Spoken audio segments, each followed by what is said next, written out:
शिव भ्रमण कर कर जब वापिस आ जाते हैं, हिंदू धर्म में पीपल के वृक्ष की जो गणना वराह पुराण में करी गई है, 4 बजे से 7 बजे तक शिव के भ्रमण का समय बताया है शाम को। तो 7 बजे से लेकर फिर रात्रि 9 बजे तक लक्ष्मी और दरिद्रता फिर भ्रमण पर जाती है। इनका एक समय निश्चित है महाराज, भ्रमण कर कर आ जाना। अब इस बीच में जब लक्ष्मी और दरिद्रता दोनों निकल कर जा रही हैं, तो दोनों एक भाव रख कर जाती हैं कि आज हमको कहां प्रवेश करना है।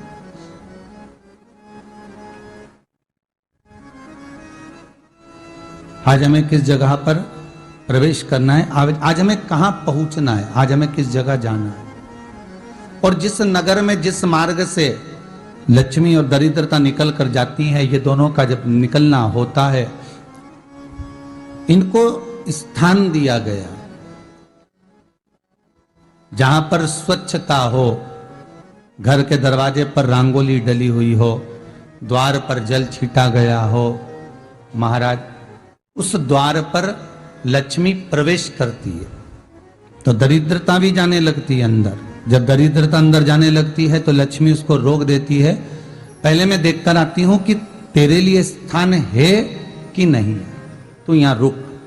सब्सक्राइब कीजिए हमारे YouTube चैनल शिव पुराण ज्ञान को और साथ में बेल आइकन को दबाना। कुछ देर तक दरिद्रता बाहर खड़ी रहती है, वीडियोस की अपडेट्स मिलती रही। श्री शिवाय नमः। और लक्ष्मी जी की बड़ी बहन जब दरिद्रता बार बार अंदर जाने का प्रयास करती है तो लक्ष्मी जी कहती हैं, जी तू इतनी बड़ी होकर तुझे मालूम है तू तेरा सम्मान होना चाहिए, आदर होना चाहिए, और तू अंदर चली जाए और कोई तेरा सम्मान ना करे तो कितना बुरा लगेगा, इसलिए तू बाहर खड़ी रहे। मैं अभी आई।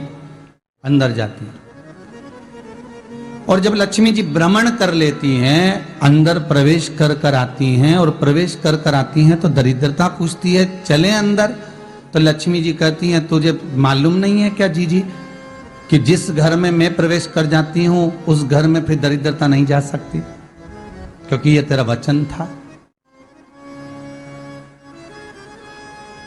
ये तेरा वचन था।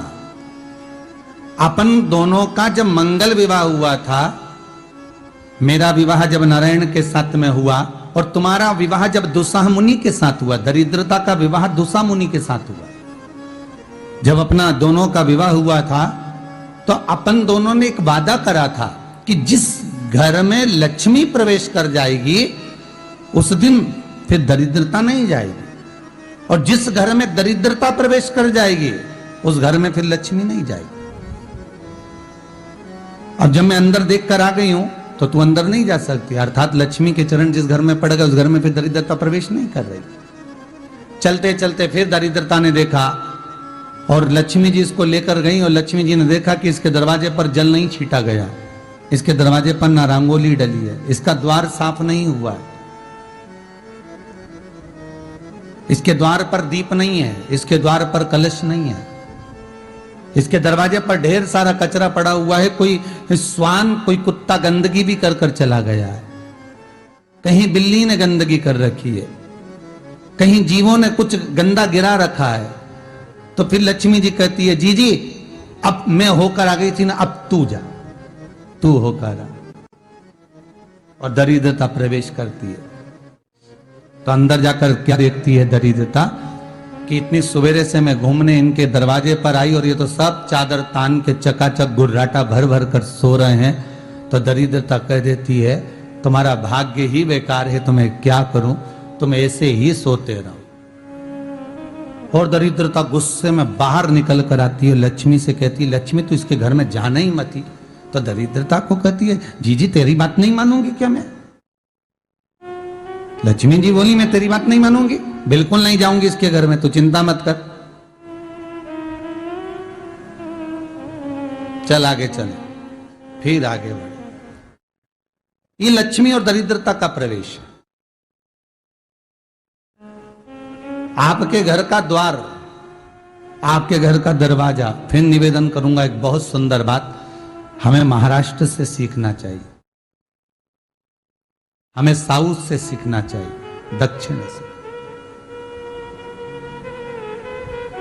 जिस समय पर भक्ति देवी यमुना जी के घाट पर रो रही थी अपने पुत्र ज्ञान और वैराग्य को गोदी में लेकर, समय देवऋषि नारद ने प्रश्न किया था कि तुम कहां पर पोषित हुई हो, तुम्हें ऊर्जा कहां से प्राप्त हुई? तो कहा मैं गुजरात से तो चली हूं। और वहां से चलती चलती भक्ति देवी कहती है मैं बहुत दुखी होकर, बूढ़ी होकर, द्रवित होकर, बड़ी दुख में वहां से चलते चलते जब मैं महाराष्ट्र में पहुंची तो मैंने वहां जाकर देखा कि वहां पर लोग हर पल हर घड़ी ब्रह्म मुहूर्त में उठकर स्मरण करते हैं, नाम जाप करते हैं और दरवाजे पर जल छीट कर रंगोली डालते हैं। तो कह रही है कि वहां पर मैं थोड़ी अवस्थावान होने लगी, वहां मुझे अच्छा लगने लगा। फिर जब मैं और आगे पढ़ी, दक्षिण में जब पहुंची, वहां पर जाकर मैंने देखा कि सुबह से उठकर मंगलाचरण, मंगला स्तोत्र और वेदों की ध्वनि होने लगी। वहां पर मैं और आनंदित हो गई।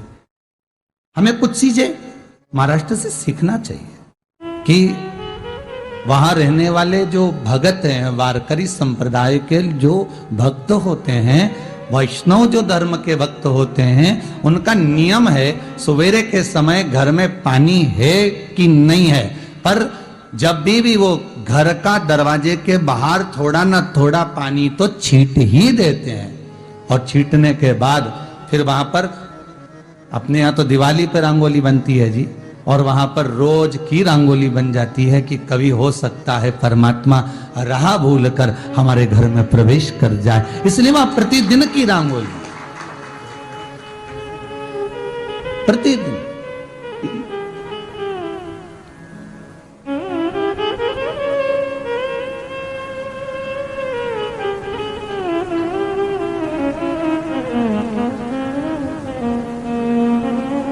हमें सीखना चाहिए थोड़ा सा। आज के जमाने में तो बहू अपने कमरे की झाड़ू लगा ले, वो ही बहुत बड़ी बात है। हो खड़ी खड़ी बहू ये देखती रहेगी कि नौकरानी सही से झाड़ू लगा रही, वहां से लगा के लाओ, इधर से हेड के ले जाओ, वहां से कचरा सोरो, वहां से पोछा लगाओ। खड़ी रहेगी, उंगली से बताती रहेगी, पर इतना नहीं बनेगा कि सेविका से, नौकरानी से, दासी से कह दे कि तू मम्मी पापा के कमरे की लगा ले, मैं मेरे कमरे की लगा लूंगी, तू जा उधर। थोड़ा दया का भाव अगर होता तो उसके मन में भी आता कि मेरी बड़ी सेठानी तो अपनी जगह पर है, पर छोटी तो सेठानी की भी बड़ी सेठानी है जो मुझ पर करुणा करती रहती है। पर बड़ी तो कहे कि बेटा रहने दे, तू उधर ले जा, जब भाभी के कमरे में देख ले जा, उसके बच्चों का बड़ा फैलारा रहता ना, तू उधर देख ले जा, तो जरा उधर, मां उधर भेज रही है।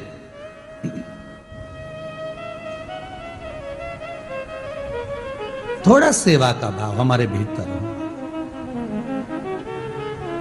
और एक निवेदन तो हमेशा करा है और अब आज भी करता हूं, पूरे घर की सफाई करवाओ, पूरे घर में तुम पोछा झाड़ू जो चाहे करवाओ, मना नहीं है, पर एक निवेदन है, रसोई घर के अंदर बहू और बेटी ही जाकर भोजन बनाए तो अन्नपूर्णा सदा कृपा करती है। अगर आपको यह वीडियो पसंद आया है तो कृपया वीडियो को लाइक करें, कमेंट करें और हमारी चैनल को सब्सक्राइब करें। श्री शिवाय नमस्तुभ्यम।